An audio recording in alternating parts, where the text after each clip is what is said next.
క్రీస్తునందు సహోదరి సహోదరులారా, ప్రభువైన యేసుక్రీస్తు నామములో హృదయపూర్వక వందనాలు. ముందుగా ఇంత మంచి సమయాన్ని ఇచ్చిన తండ్రి దేవునికి ప్రభువైన క్రీస్తు ద్వారా కృతజ్ఞతాస్తుతులు చెల్లిస్తున్నానండి. బాగున్నారండి. వాక్యం చదువుకొని ప్రార్థన చేసుకున్న తర్వాత పాపంలోనికి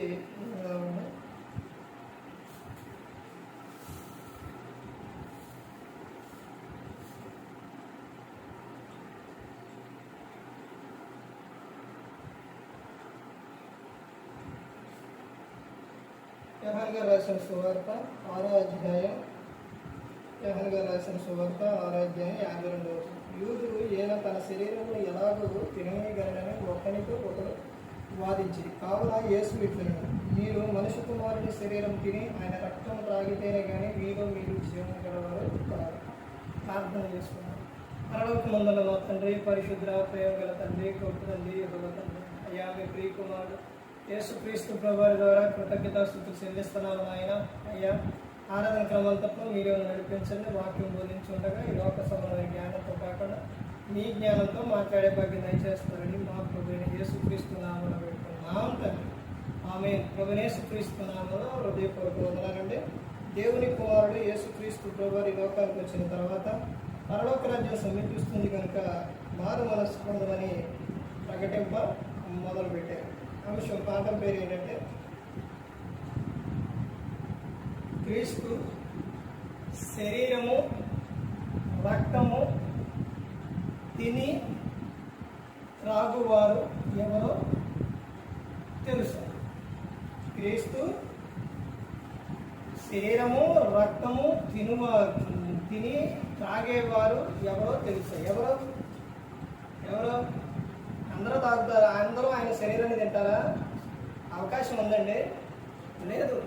అందరూ ఆయన రక్తాన్ని తెలుసుకుంటారా? లేదు. ఇప్పుడు క్రీస్తు శరీరము రక్తము ఎవరు తీసుకుంటారు? ఎవరికి ఇస్తారా? ఆయన లోపల ఉన్న వారు అందరికి ఇస్తారా? ఆయన రక్తాన్ని, ఆయన శరీరాన్ని అందరికీ ఎవరండి?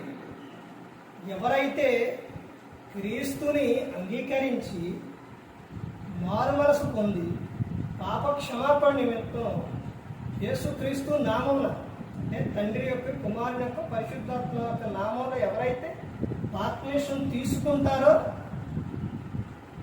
వారికి ఆయన శరీరము రక్తము అనేది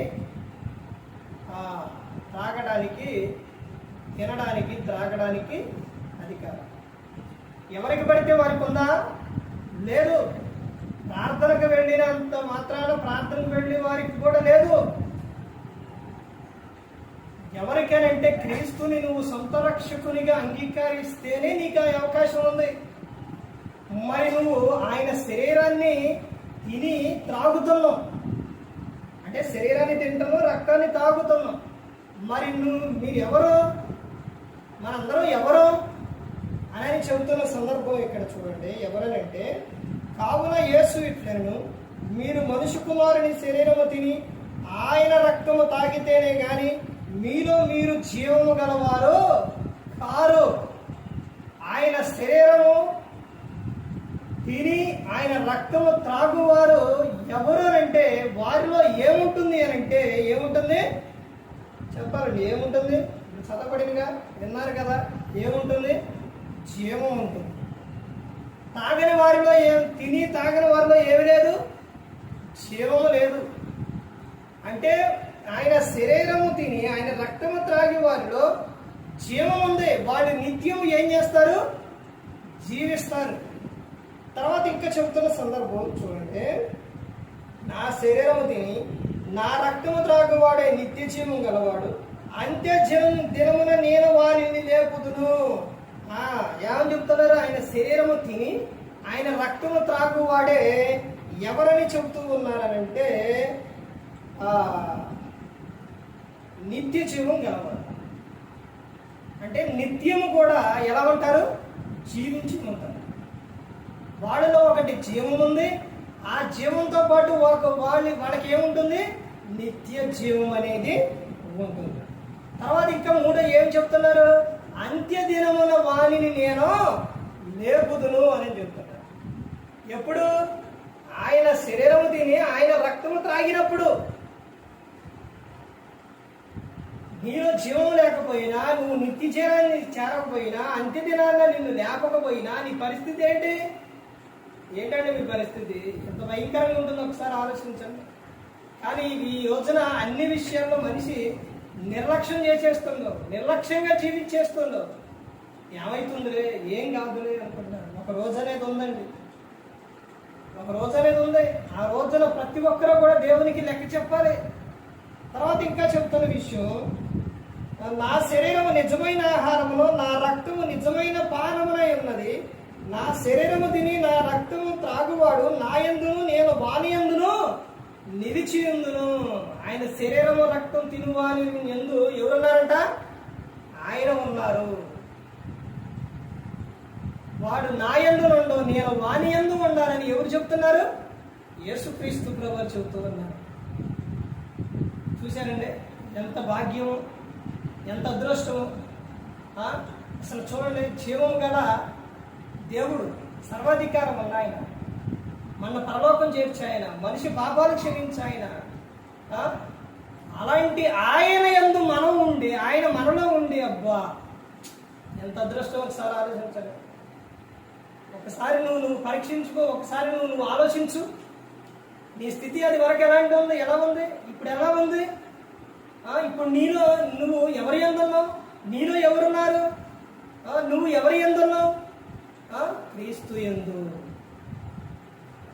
చూశారండి, ఇక్కడ ఇంకా చెప్తున్న విషయం, నా శరీరము తిని నా రక్తము త్రాగువాడు నా యందును, నేను వాని యందును నిలిచి ఉందుము. జీవము గల తండ్రి నన్ను పంపిన గనుక నేను తండ్రి మూలముగా జీవించుచున్నట్టే నన్ను తినువాడును నా మూలముగా జీవించును. ఆయన శరీరము తిని ఆయన రక్తం త్రాగువాడు ఎవరి మూలంగా జీవించును? క్రీస్తు మూలముగా జీవించును. తర్వాత, ఇదే పరలోకము నుండి దిగి వచ్చిన ఆహారం, పితరుల మన్నాను తినియు చనిపోయినట్టు కాదు, ఈ ఆహారం తినువాడు ఎల్లప్పుడూ జీవించునని నిత్యముగా మీతో చెప్పుచున్నాను. ఆయన శరీరం తిన్నవారు ఎప్పుడు వరకు జీవిస్తారంట? ఎల్లప్పుడూ కూడా జీవిస్తారు. నిన్ను ఎవరు చేర్చుకున్నారు? క్రీస్తు నిన్ను చేర్చుకున్నారు. నువ్వు క్రీస్తు యందు ఉన్నావు. ఇప్పుడు పిల్లలు ఉన్నారంటే, పిల్లల్ని ఒక క్యాన్మెన్ ఒక స్కూల్లో జాయిన్ చేస్తారు. ఆ స్కూల్లో జాయిన్ బాగా చెబుతారు, బాగా అన్ని జాగ్రత్తలు చూసుకుంటారు అని నాకు తెలిసి ఆ స్కూల్లో జాయిన్ చేస్తారు. అప్పుడు ఎలా ఉంటుందో ఒకసారి ఆలోచించండి. ఆ పిల్లలు భవిష్యత్తు ఎలా ఉంటుందో ఒకసారి ఆలోచించండి. చక్కని చదువు అన్నీ కూడా చక్కగా ఉంటాయి అన్నమాట. ఇక్కడ కూడా అంతేనండి. మనలను చేర్చుకున్న ఆయన జీవము గల దేవుడు, మనలను ఆయనతో పాటు చేర్చుకున్నారు. మనం ఆయన యందు ఉన్నాం. తర్వాత ఆయన ఇంకా ఏమని చెప్తున్నారు చూడండి, ఈ ఆహారం తినేవాడు ఎల్లప్పుడూ జీవించునని నిశ్చయముగా మీతో చెప్పుచున్నాను. ఈ ఆహారం తినేవాడు ఎల్లప్పుడూ జీవిస్తారంట. అంటే ఈ లోకంలో మరణం వచ్చింది, ప్రతి ఒక్కరికి వచ్చిందండి. కానీ శాశ్వతమైనది ఉంది, శాశ్వతమైనది ఉంది. నువ్వు నిత్య జీవంలో నిత్యం నువ్వు జీవిస్తావు. నువ్వు ఆయన శరీరం తీసుకుంటున్నావు, ఆయన రక్తం తీసుకుంటున్నావు, ఆయన నీలో ఉన్నారు, నువ్వు ఆయన యందు ఉన్నావు. నువ్వు ఒంటరివి కాదు, జీవము గల దేవుడు నీకున్నారు. నువ్వు ఈ లోకం విడిస్తే ఎక్కడికి వెళ్తావు? పరలోకానికి వెళ్తావు. ఇద్దరు వ్యక్తులు ఉన్నారంటే, డాక్టర్లు వాళ్ళే ఇంకా కొన్ని నిమిషాల్లో వాళ్ళు చనిపోతారని చెప్పేశారు. డాక్టర్లో కొంతమంది తెలిసింది.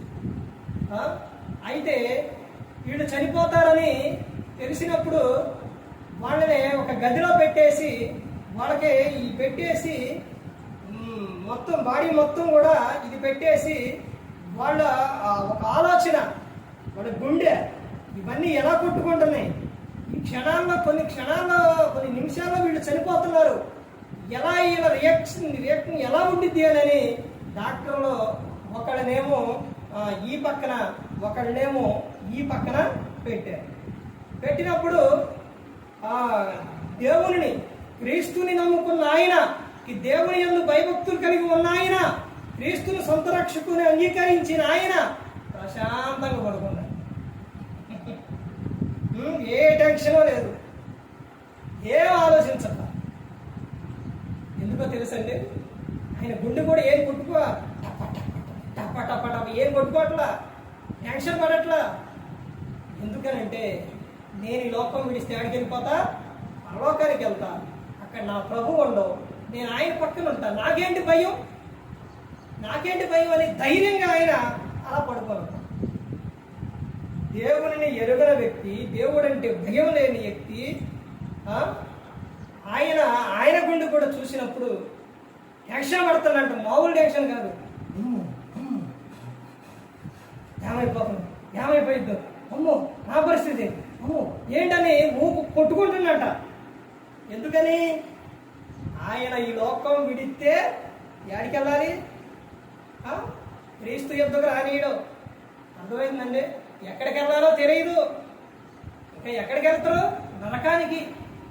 ఒకవేళ వాక్యం మీద ఉంటే అగ్ని ఆరదు, పురుగు చావదు, భయంకరంగా ఉంటుంది.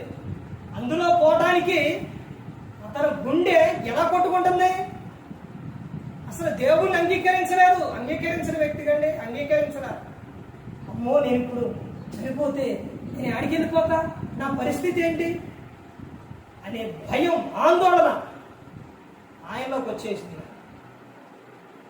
అందుకనే చాలా మంది చనిపోయే ముందు చూడండి, అటు కొట్టుకొని ఇటు కొట్టుకుని నోరేది వెళ్ళిపోవాలి. ఎందుకని? భయం అండి. అదే క్రీస్తుని అంగీకరించిన వాడు, క్రీస్తుని సొంత రక్షకుని అంగీకరించిన వారు అలా ప్రశాంతంగా పడుకుంటారు. ప్రభువారు వాళ్ళనే తీసుకొని వెళ్ళిపోతారు. ఆయన పక్కన ఇప్పుడు కాదురండి, సమయం ఉంది. ఎప్పుడంటే ఇప్పుడు నెమ్మది గల చోట, తర్వాత అంటే ఒకటి నెమ్మది పొందేస్తాను, తర్వాత వేదన పొందేస్తాను, రెండు ఉంటాయి. ఇప్పుడు తీర్పు జరిగేటప్పుడు యేసుక్రీస్తు ప్రభువారు ఆయన దగ్గర తాళం చెవి ఉంది, పాతాళపు తాళపు చెవి ఆయన తీసినప్పుడు అందులో నుంచి ఆత్మలన్నీ భూమి మీదకి వచ్చినప్పుడు, ఎవరి దేహంలోకి వారి ఆత్మ వచ్చినప్పుడు నువ్వు ఎక్కడన్నా సమాధి చేయి, ఎక్కడన్నా గరువు, ఏదన్నా చేయి, ఆ సమయానికి అన్ని మొత్తం లేచినప్పుడు ఎవరి ఆత్మ వాళ్ళలోకి వెళ్ళిపోతుంది. వెళ్ళిపోయినప్పుడు అందరూ మధ్యాహ్నానికి వెళ్తారు. అప్పుడు తీర్పు జరిగింది. అప్పుడు ఎవరు ఎక్కడికన్నదే అప్పుడు క్రీస్తుని అంగీకరించిన వారు పరలోకానికి, ఆయన అంటే భయం లేకుండా, భక్తి లేకుండా, దేవుడు అంటే ఎవరో నాకెందుకు దేవుడు, నేను నా ఇష్టానుసారంగా జీవిస్తా అన్నవాడేమో నరకాలి. ధనవంతుడు లాజరు సందర్భం అదే. ఎందుకు ధనవంతుడి దగ్గర లాజరుండు? ఒక సందర్భం, ఒక విషయం ఏంటంటే, అడుక్కునే వాళ్ళకి ఎన్ని కూరలు అంటారు? 60-50 కూరలు అంటారు. ఆయన ఒక్క ఇంటికాడే ఎందుకుండవు? లాజరు ఒక్క ఇంటికాడే ఎందుకుండవు? అన్ని ఇళ్ళు లేవా? ఊరు అంత పెద్దది కదా, ఎందుకు ఆ ధనవంతుడి ఇంటికాడే ఉండవు? ఆ ఇంటి వాకిటి ఎందుకు పడి ఉండవు? ఎందుకనంటే ఆయన స్థితి చూసైనా కానీ అతను మారతారేమని, మార్చుకుంటాడేమని. కానీ ధనవంతుడు ఏంటి? తాగటం, తినటం, వినోదాలు అవన్నీ చేసిండు. లాజరు చనిపోయిండు, ధనవంతుడు చనిపోయిండు. లాజరు ఏమో అబ్రహాం గారి రొమ్మును ఆనుకొని పరలోకంలో హ్యాపీగా ఉండవు. ధనవంతుడు దేవుని మాట వినకోకుండా, వాక్యం తెలుసు, వాక్యం వినడం, మరి వాక్యం తెలియకపోతే తండ్రివైన అబ్రహామా అని ఎలా పిలిచిండు? అంటే అబ్రహాం గారి గురించి, అంటే దేవుని గురించి, క్రీస్తుని గురించి, అబ్రహాం గారి గురించి, బైబిల్ గ్రంథం ఉన్న వారి గురించి విండో. కానీ విన్నా తమ యొక్క ఇష్టానుసారంగా జీవించడు, కానీ దేవుడు అంటే భయం లేకుండా జీవించడు. అందుకే పాతాళంలో యాతన పడుతూ కాలుతూ అప్పుడు అబ్రహాం గారిని పిలుస్తారు. అయ్యా ఒక్కసారి లాజరు పంపి అయ్యా, ఆయన ఏలు ముంచి నా నేలకు మీద వేస్తే నా దాహం చల్లారిద్దని చెప్పి. అప్పుడు అబ్రహాం గారు ఏమని చెప్తారు? నాయనా నీ జీవితకాలం అంతా నీ ఇష్టం వచ్చినట్టు జీవించావు, ఎవరి మాట వినడా, ఎలా పడితే అలా జీవించావు. ఇప్పుడు బాధపడతావు. ఇక్కడ వారు అక్కడికే, అక్కడ వారు ఇక్కడికే రారు నాయన, మధ్యలో అగాధం ఉంది, పెద్ద అగాధం ఉందని చెబుతారు.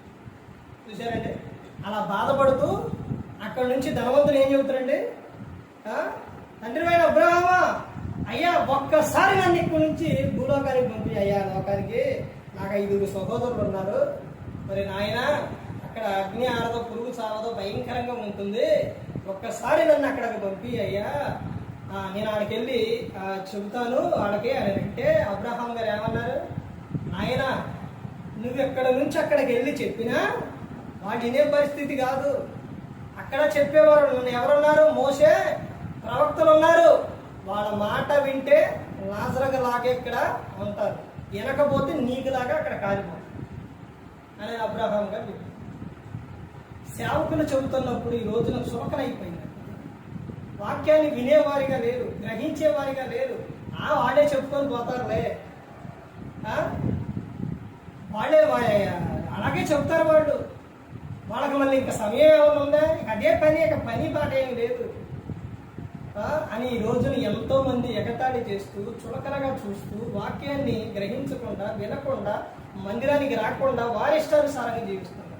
ఒక్కటే గమనించండి, ఒక్కసారి కల నువ్వు ఈ లోకం, ఒకసారి విడిచేది, 2 సార్లు 3 సార్లు లేదు, ఒకసారి నువ్వు ఈ లోకం విడిచిన తర్వాత అప్పుడు నువ్వు కేకలు పెట్టినా ఆయన వినడానికి అర్థమైందండి. ముందే తెలుసుకో, సేవకులను పంపించేది ఎందుకు, నీ ఆత్మను రక్షించడానికి, నిన్ను బలపరచడానికి, నీకు వాక్యం చెప్పడానికి. అన్ని సందర్భాల్లో చూడండి, స్కూల్కి పిల్లవాడు పంపిస్తారు, ఆడకెళ్ళి నేర్చుకోండి అయ్యా అని పంపిస్తారు. ఇప్పుడు సేవకుడైతే వాళ్ళ దగ్గరకే వెళ్తాం, కానీ మనం పిల్లల్ని ఏం చేస్తాం, స్కూల్ ఆడ దగ్గర పంపిస్తాం, స్కూల్లో ఫీజులు కడతాం. సేవకుడికి ఏమైనా ఇస్తావు నువ్వు, ఏమి ఇయ్యవు. అర్థమైందండి. అయినా ఎంతో ప్రయాసతో వచ్చి ఏం చేస్తాడు సేవకుడు, వాక్యాన్ని బోధిస్తాడు. ఎందుకో తెలుసా అండి, మీ ఆత్మను రక్షించబడాలని సేవకుని ప్రయాస. ఒక విషయం ఏంటంటే, ఒక చాట నుంచి ఇంకో చాటకు వెళితే అక్కడ ఇదే చురకలుగా చూస్తారంట. వాళ్ళే వచ్చారనుకోండి ఏం చేస్తారు, చక్కగా వింటారు. ఇప్పుడు పిల్లల స్కూల్కి పంపిస్తాను, అదే మాస్టర్ మన ఇంటికి వచ్చారనుకోండి వాళ్ళు వింటారా, వినరు. ఇప్పుడు స్కూల్కి పంపిస్తే ఏం చెప్తారు, కూర్చోమంటే కూర్చోవాలి, నుంచోమంటే నుంచోవాలి. రోజున గ్రహించండి, ప్రతి ఒక్కరు కూడా తెలుసుకోవాలి. ఆయన శరీరము రక్తము తిని త్రాగువాడు ఎలాంటి వారు అని అంటే, వారిలో జీవం ఉంటుంది, నిత్యం జీవించి ఉంటారు, అంత్య దినమున వారిని ప్రభు లేపుతానని చెప్పాడు. ఇంకా తెలియాలంటే, ఇంకా తెలుసుకోవాలంటే ఈ గ్రంథం చదివితే ప్రతి ఒక్కటి కూడా అర్థమవుతుంది. ఏ ఒక్కరు కూడా నశించి నరకానికి వెళ్ళిపోకూడదని యేసు క్రీస్తు ప్రభు ఈ లోకానికి వచ్చి మనందరి కోసం శిలువలో తన ప్రాణాన్ని పెట్టి ఉన్నారు. మరి ఈ విధంగా నిలబెట్టి మాట్లాడించిన తండ్రి దేవునికి కృతజ్ఞతాస్తుతులు చెల్లిస్తూ, ఇంతవరకు శ్రద్ధగా ఉన్న మీకు ప్రభు పేరున హృదయపూర్వకంగా చెల్లిస్తూ ఈ మాట అందరికీ